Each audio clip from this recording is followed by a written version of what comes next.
In this video, we will look at how you can manage your relationship with your supervisor as a part-time or distance student.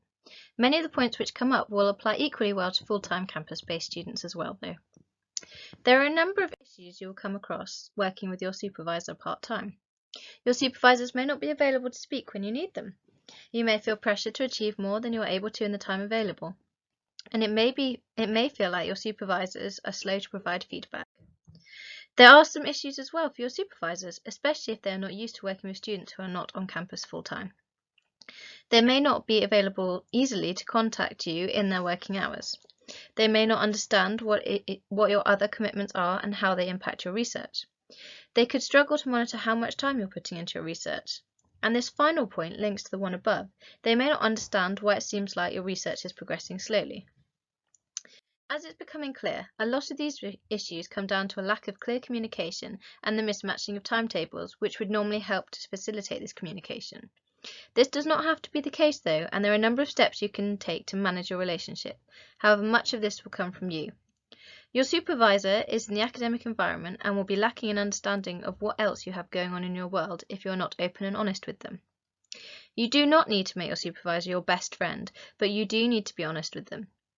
If you are struggling because of family commitments, you do not need to go into detail if you don't want to, but you need to let them know that your project may not be at the forefront of your life for a short while due to other commitments. It can be hard having these conversations because it can feel like someone who's chosen to make academia their life may not understand why anything else could be more important than your research. However, remember that both you and your supervisor have the same end goal in mind, you completing your research degree. Are there aspects of your life that your supervisors need to be aware of? There's a list at the bottom of the screen of things that may be helpful to discuss with your supervisor. Good communication is key, and it is better to give your supervisor a heads up that a piece of work may be delayed than deliver it ahead of the revised schedule, rather than gamble on getting it done in time and handing it in something rushed or not handing anything in on time at all. If we finally turn to some points which affect distance learners specifically, but may also be useful to have to those who have supervisors on research leave. The issue of physical distance is an important consideration when it comes to building and maintaining relationships. There is no casual catching up because you've bumped into your supervisor on the stairs. However, there are some simple steps which can be taken early on in the relationship or even discussed as part of the supervision agreement, and these steps can be especially useful if you're both distance and part-time. Set regular meeting times. They don't have to be every week, and in my own experience it's not actually that helpful. I like to bring some new work to discuss to every meeting, so mine range from every month to every 2 weeks. However, my meetings are always 10 AM on a Wednesday, because this is the time which works best for me with my outside life. This does mean sometimes that I'll have a meeting a week earlier or later than I originally suggest, and there have been occasions when the time has changed slightly. Relationships need to be flexible after all.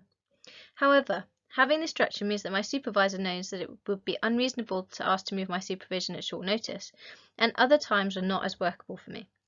It also fits with their working pattern as well, as they tend to have Fridays off as research days. One of my most important tips is recommending that you meet in person at least once at the start of your supervision relationship. Body language is so important to the way we communicate, especially if we're nervous. Furthermore, having some idea of a person's body language and mannerisms will make video calls easier in the future. And finally, make sure you don't just receive or ask for feedback only via email. I find it useful to get a written feedback a day or so before supervision in order to work through it and write down any questions I have. It is also a good idea to give your supervisor a chance to elaborate on their points or ensure that you have interpreted their feedback in the way that you were intending.